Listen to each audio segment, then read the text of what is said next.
राधे राधे दोस्तों, स्वागत है आपका अपने यूट्यूब चैनल मथुरा से निधि अगेन। आज हम सुनेंगे कहानी घर जमाई, जिसके लेखक हैं मुंशी प्रेमचंद जी। आवाज़ दी है मैंने, निधि सिंह। हरिधन जेठ की दोपहरी में ऊख में पानी देकर आया और बाहर बैठा रहा। घर में से धुआं उठता नजर आता था। छन छन की आवाज़ भी आ रही थी। उसके दोनों साले उसके बाद आए और घर में चले गए। दोनों सालों के लड़के भी आए और उसी तरह अंदर दाखिल हो गए, पर हरिधन अंदर ना जा सका। इधर 1 महीने से उसके साथ यहाँ जो बर्ताव हो रहा था, और विशेषकर कल उसे जैसी फटकार सुननी पड़ी थी, वह उसके पाँव में बेड़ियां सी डाले हुए था। कल उसकी सास ही ने तो कहा था, मेरा दी तुमसे भर गया, मैं तुम्हारी जिंदगी भर का ठेका लिए बैठी हूँ क्या। और सबसे बढ़कर अपनी ही स्त्री की निष्ठुरता ने उसके हृदय के टुकड़े कर दिए थे। वह बैठी यह फटकार सुनती रही, पर एक बार भी उसके मुंह से ना निकला, अम्मा तुम क्यों इनका अपमान कर रही हो। बैठी गट गट सुनती रही। शायद मेरी दुर्गति पर खुश हो रही थी।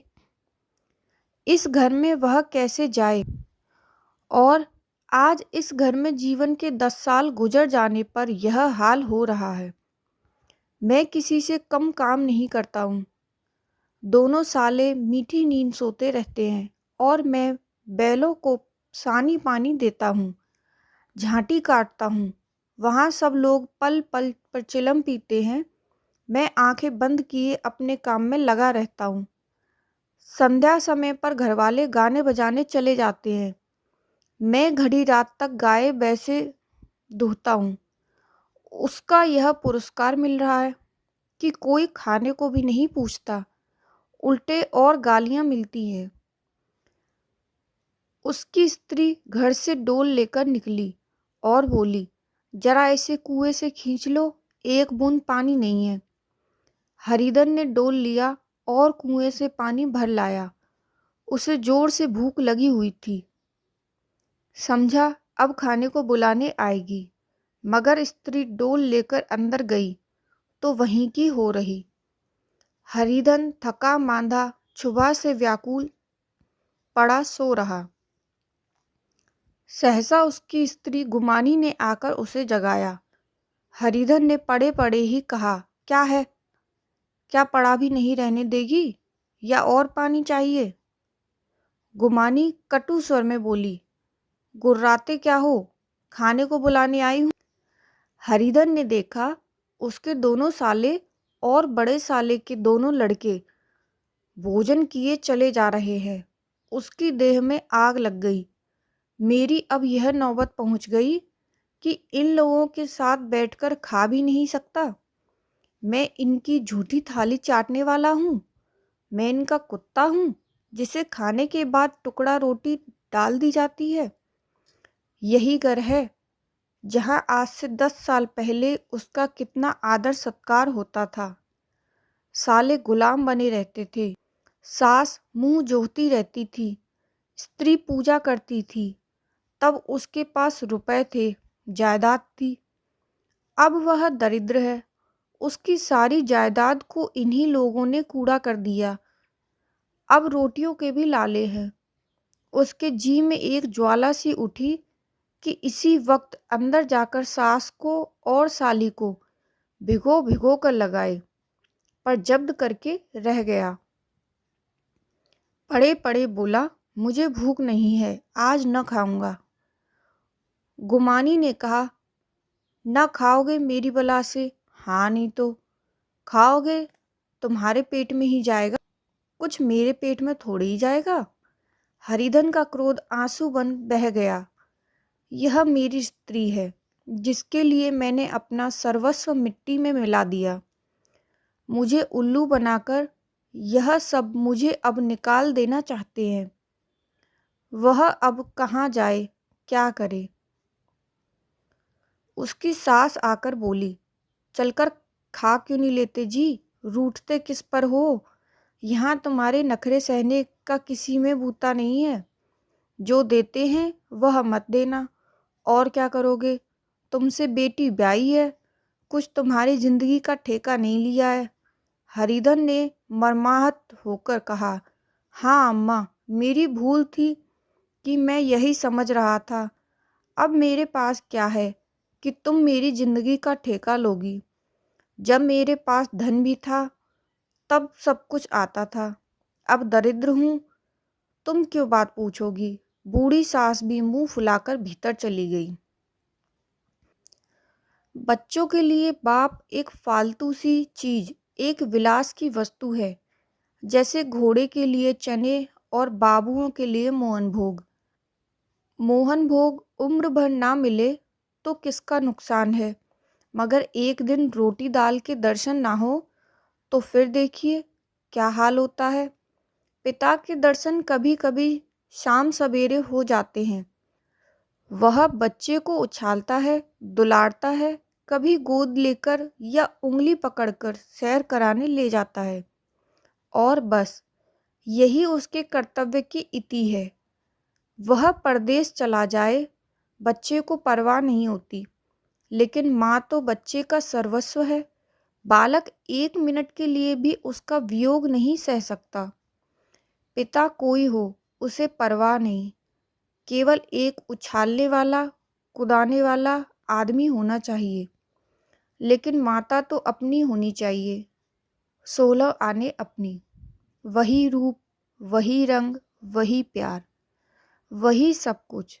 वह अगर नहीं है तो बालक के जीवन का स्रोत मानो सूख जाता है। फिर वह शिव का नंदी है, पर फूल या जल चढ़ाना लाजमी नहीं, अख्तियारी है। हरिधन की माता का आज 10 साल हुए देहांत हो गया था। उस वक्त उसका विवाह हो चुका था। वह 16 साल का कुमार था, पर माँ के मरते ही उसे मालूम हुआ कि मैं कितना निसहाय हूँ, जैसे उस घर पर उसका अधिकार ही ना रहा हो। बहनों के विवाह हो चुके थे, भाई कोई दूसरा न था। बेचारा अकेले घर में जाते भी डरता था। माँ के लिए रोता था, पर माँ की परछाई से डरता था। जिस कोठरी में माँ ने देह त्याग किया था, उधर आंखें तक न उठाता। घर में एक बुआ थी, एक वह हरिधन को बहुत दुलार करती। हरिधन को अब दूध ज़्यादा मिलता, काम भी कम करना पड़ता। बुआ बार बार पूछती, बेटा कुछ खाओगे। बाप भी अब उसे ज़्यादा प्यार करते, उसके लिए अलग एक गाय मंगवा दी।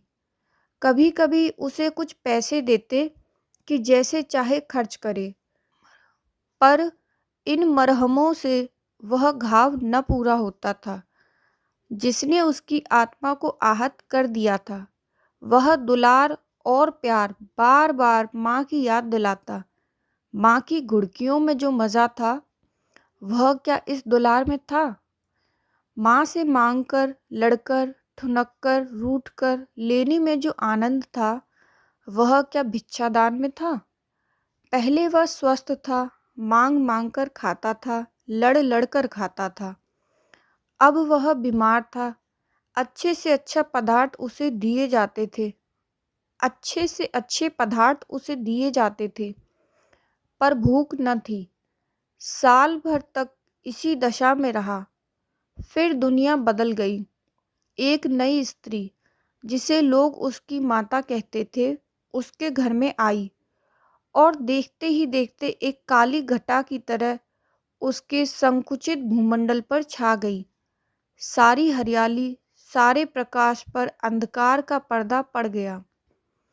हरिधन ने इस नकली माँ से बात तक न की, कभी उसके पास तक न गया। एक दिन घर से निकला और ससुराल चला आया। बाप ने बार बार बुलाया।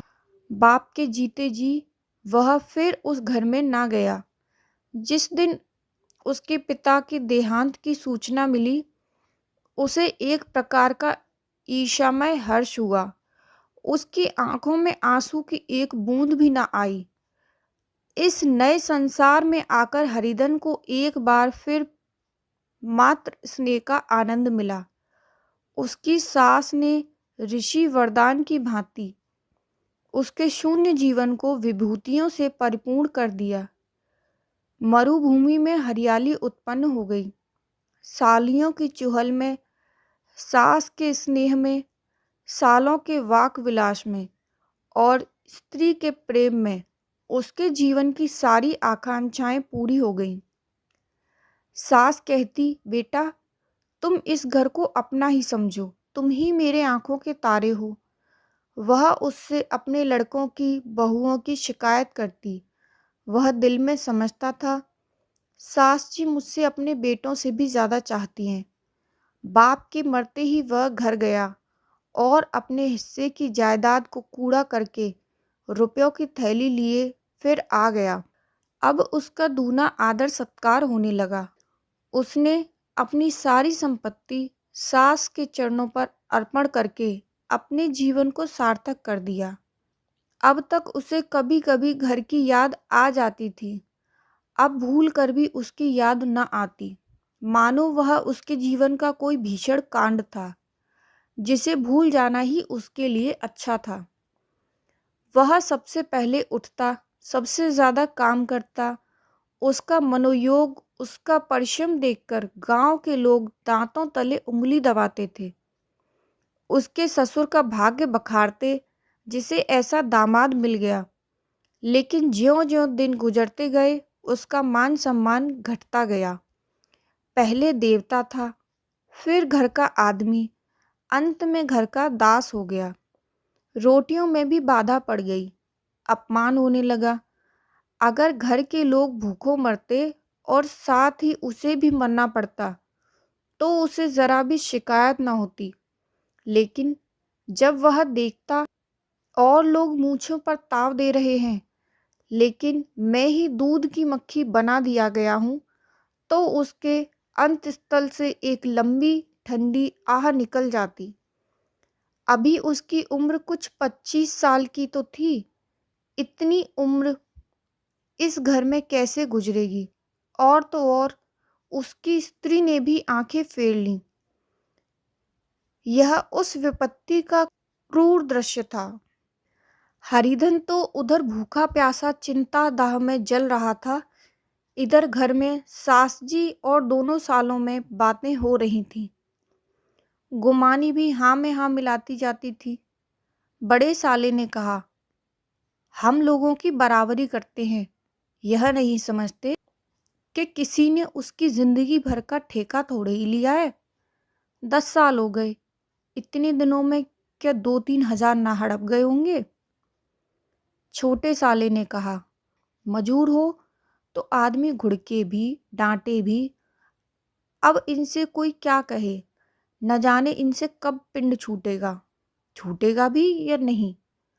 अपने दिल में समझते होंगे मैंने 2,000 रुपये नहीं दिए हैं। यह नहीं समझते कि उनके 2,000 रुपये कब के उड़ चुके हैं। सवा सेर तो 1 जून को चाहिए। सास गंभीर भाव से बोली, बड़ी भारी खुराक है। गुमानी माता के सिर से जूं निकाल रही थी, सुलगते हुए हृदय से बोली, निकम्मे आदमी को खाने के सिवा और काम ही क्या रहता है। बड़े खाने की कोई बात नहीं, जिसको जितनी भूख हो उतना खाए, लेकिन कुछ पैदा करना चाहिए। यह नहीं समझते कि पहनुई में किसी के दिन कटे हैं। छोटे, मैं तो एक दिन कह दूंगा, अब आप अपनी राह लीजिए, आपका कर्जा नहीं खाया है। गुमानी घरवालों की ऐसी ऐसी बातें सुनकर अपने पति से द्वेष करने लगी थी। अगर वह बाहर से 4 पैसे लाता तो इस घर में उसका कितना मान सम्मान होता। वह भी रानी बनकर रहती। न जाने क्यों कहीं बाहर जाकर कमाते उसकी नानी मरती है। गुमानी की मनोवृत्तियां अभी तक बिल्कुल बालपन की सी थीं। उसका अपना कोई घर न था। उसी घर का हित अहित उसके लिए भी प्रधान था। वह भी उन्हीं शब्दों में विचार करती, इस समस्या को उन्हीं आंखों से देखती जैसे उसके घरवाले देखते थे। सच तो है, 2,000 रुपए में क्या किसी को मोल ले लेंगे? 10 साल में 2,000 रुपए होते ही क्या है? 200 ही तो साल भर के हुए। क्या दो आदमी साल भर में 200 भी ना खाएंगे? फिर कपड़े लत्ते, दूध घी सब कुछ तो है। 10 साल हो गए, एक पीतल का छल्ला भी नहीं बना। घर से निकलते तो जैसे इनके प्राण निकलते हैं। जानते हैं, जैसे पहले पूजा होती थी वैसे ही जन्म भर होती रहेगी। यह नहीं सोचते कि पहले और बात थी, अब और बात है। बहू ही पहले ससुराल जाती है तो उसका कितना मातम होता है। उसके डोली से उतरते ही बाजे बजते हैं। गांव मोहल्ले की औरतें उसका मुंह देखने आती हैं और रुपए देती हैं। महीनों उसे घर भर से अच्छा खाने को मिलता है, अच्छा पहनने को।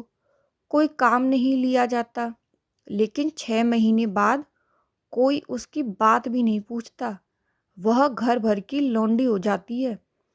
उनके घर में मेरी भी तो वही गति होती। फिर काहे को रोना? जो यह कहो कि मैं तो काम करता हूँ तो तुम्हारी भूल है। मजूर और बात है, उसे आदमी डांटता भी है, मारता भी है।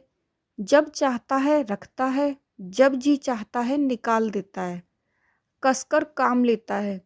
यह नहीं कि जब जी में आया कुछ काम किया, जब जी में आया पढ़कर सो गए।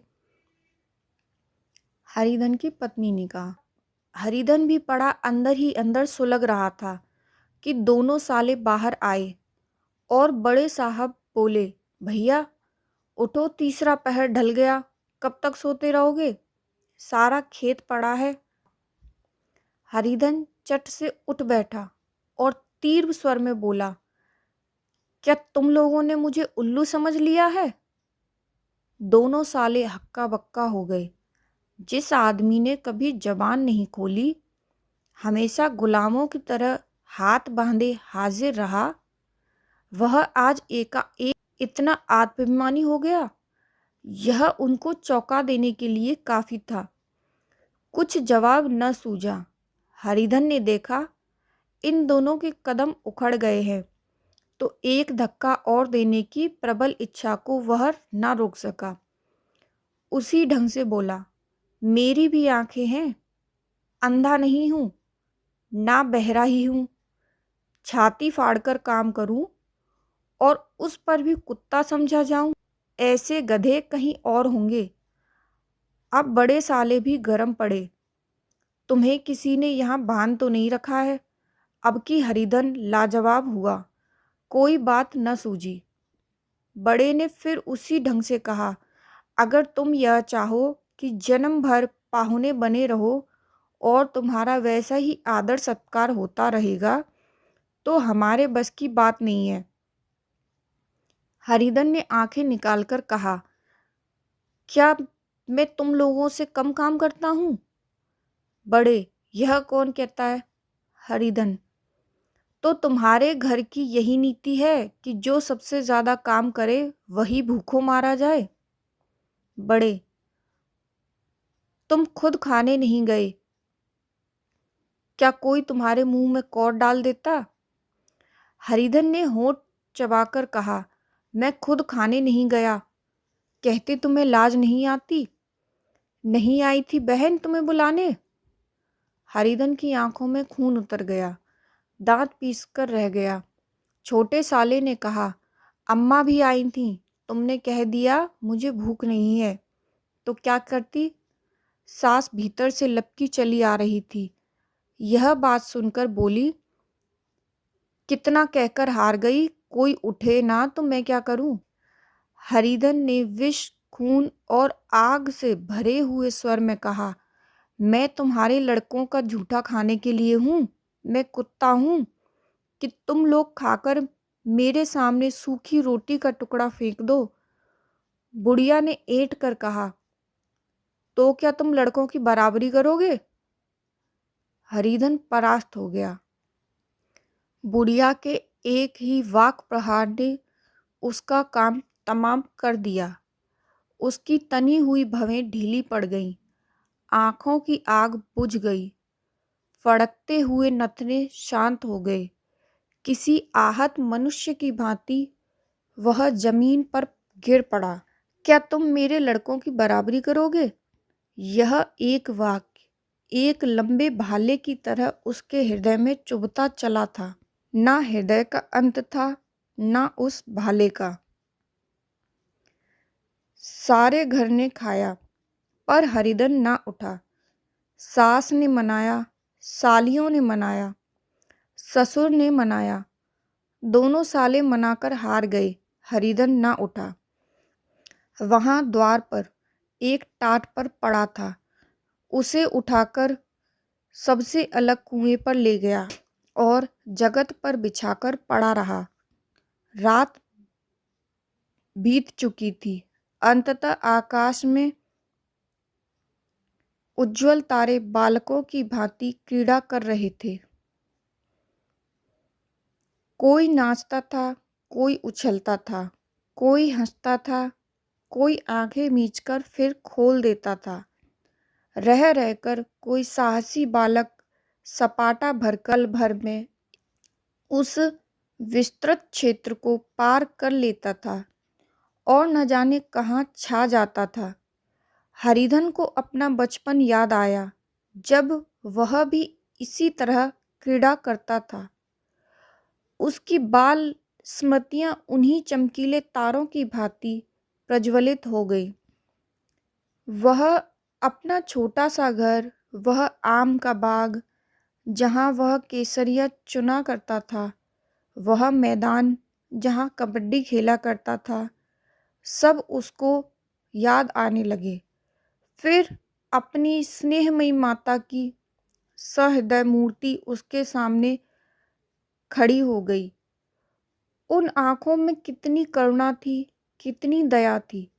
उसे ऐसा जान पड़ा मानो माता की आंखों में आंसू भरे उसे छाती से लगा लेने के लिए हाथ फैलाए उसकी ओर चली आ रही हैं। वह उस मधुर भावना में अपने को भूल गया। ऐसा जान पड़ा मानो माता ने उसे छाती से लगा लिया है और उसके सिर पर हाथ फेर रही हैं। वह रोने लगा, फूट फूट कर रोने लगा। उसी आत्मसम्मोहित दशा में उसके मुंह से यह शब्द निकले, अम्मा, तुमने मुझे इतना भुला दिया। देखो तुम्हारे प्यारे लाल की क्या दशा हो रही है। कोई उसे पानी को भी नहीं पूछता। क्या जहाँ तुम हो वहाँ मेरे लिए जगह नहीं है? सहसा गुमानी ने आकर पुकारा, क्या सो गए तुम? ऐसी भी क्या राक्षसी नींद है? चलकर खा क्यों नहीं लेते? कब तक कोई तुम्हारे लिए बैठा रहे? हरिधन उस कल्पना जगत से क्रूर प्रत्यक्ष में आ गया। वही कुएं की जगत थी, वही फटा हुआ टाट, और गुमानी सामने खड़ी कह रही थी, कब तक कोई तुम्हारे लिए बैठा रहे? हरिधन उठ बैठा और मानो तलवार म्यान से निकालकर बोला, भला तुम्हें मेरी सुध तो आई? मैंने कह तो दिया था मुझे भूख नहीं है। गुमानी, तो कितने दिन तक ना खाओगे? अब इस घर का पानी भी ना पीऊंगा। तुझे मेरे साथ चलना है या नहीं?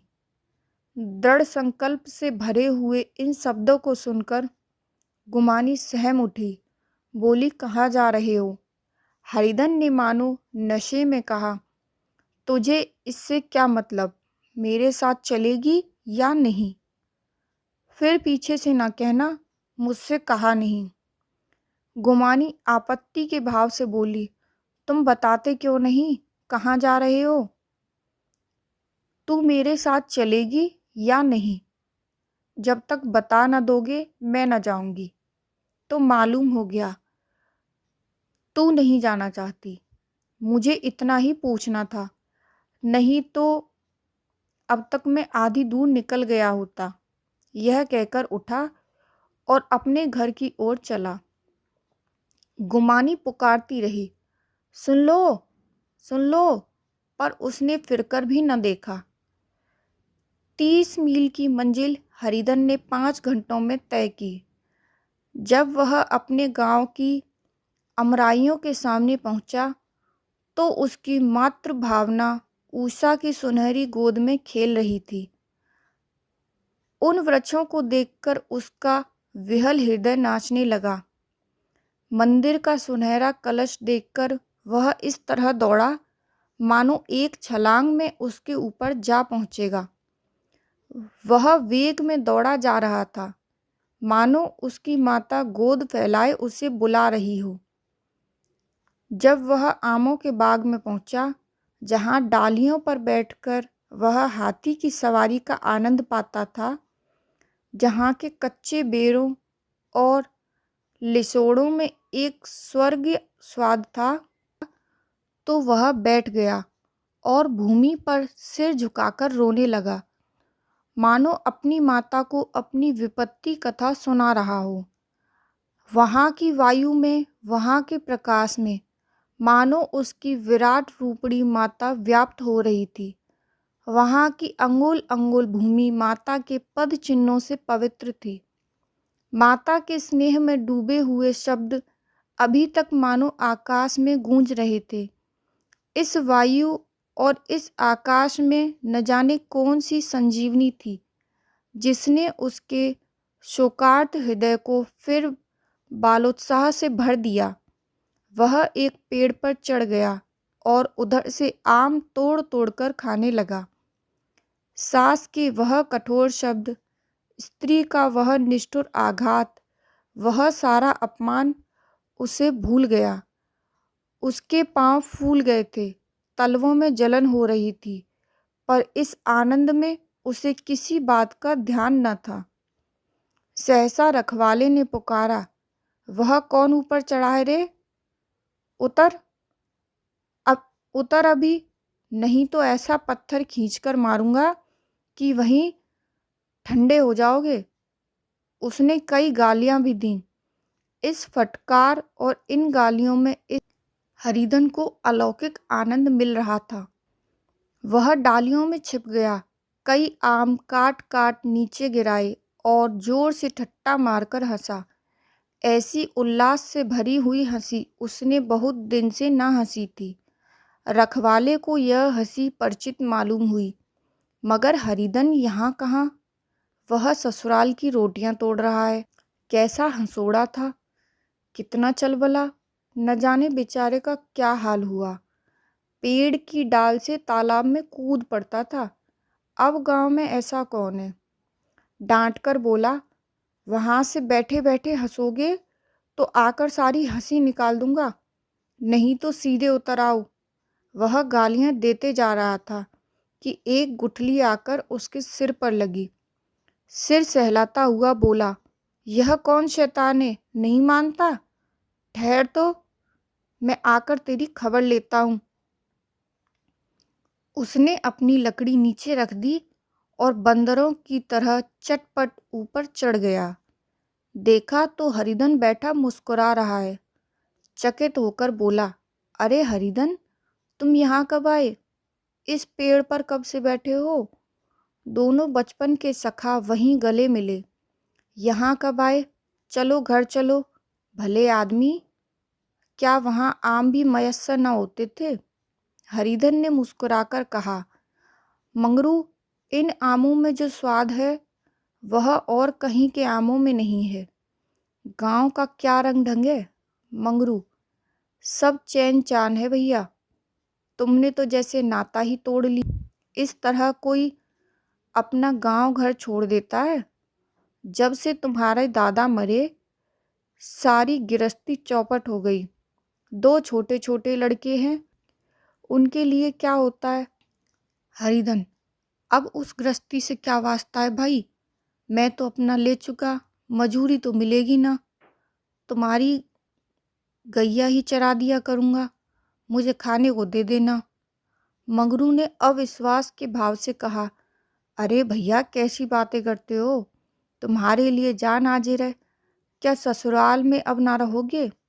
कोई चिंता नहीं, पहले तो तुम्हारा घर ही है, उसे संभालो। छोटे छोटे बच्चे हैं, उनको पालो। तुम नई अम्मा से नाहक डरते थे, बड़ी सीधी है बेचारी। बस अपनी माँ समझो, तुम्हें पाकर तो निहाल हो जाएगी। अच्छा, घरवाली को भी तो लाओगे? हरिधन, उसका अब मुंह ना देखूंगा, मेरे लिए वह मर गई। मंगरू, तो दूसरी सगाई हो जाएगी। अब की ऐसी मेहरिया ला दूंगा कि उसके पैर धो धो कर पियोगे। लेकिन कहीं पहली भी आ गई तो? हरिधन, वह ना आएगी।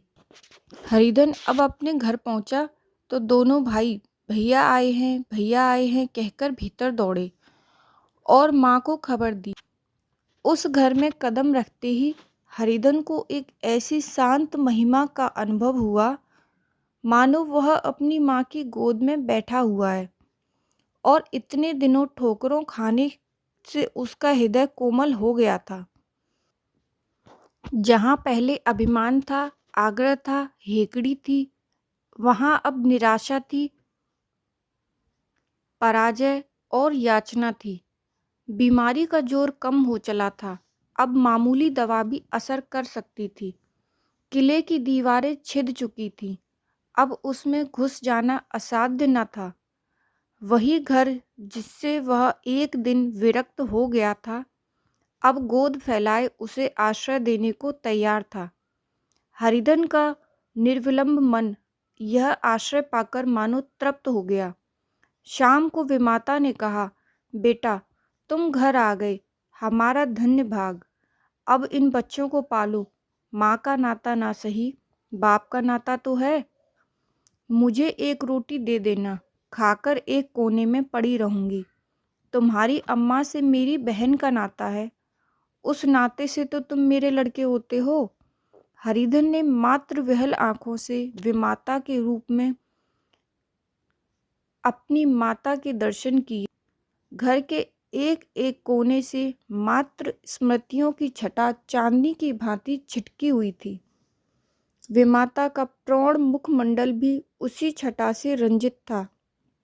दूसरे दिन हरिधन फिर कंधे पर हल रखकर खेत को चला। उसके मुख पर उल्लास था और आंखों में गर्व। वह अब किसी का आश्रित नहीं, आश्रयदाता था। किसी के द्वार का भिक्षुक नहीं, घर का रक्षक था। एक दिन उसने सुना गुमानी ने दूसरा घर कर लिया। माँ से बोला, तुमने सुना काकी? गुमानी ने घर कर लिया। काकी ने कहा, घर क्या कर लेगी, ठट्टा है। बिरादरी में अंधेर, पंचायत नहीं अदालत तो है। हरिधन ने कहा, नहीं काकी, बहुत अच्छा हुआ। ला, महावीर जी को लड्डू चढ़ा आऊं। मैं तो डर रहा था कहीं मेरे गले ना आ पड़े। भगवान ने मेरी सुन ली। मैं वहां से यही ठानकर चला था, अब उसका मुंह ना देखूंगा। तो ये थी कहानी घर जमाई, जिसके लेखक हैं मुंशी प्रेमचंद जी। आवाज़ दी है मैंने, निधि सिंह। दोस्तों, अगर आपको यह कहानी अच्छी लगे तो चैनल को लाइक करें, शेयर करें और हाँ, सब्सक्राइब करना ना भूलें। धन्यवाद।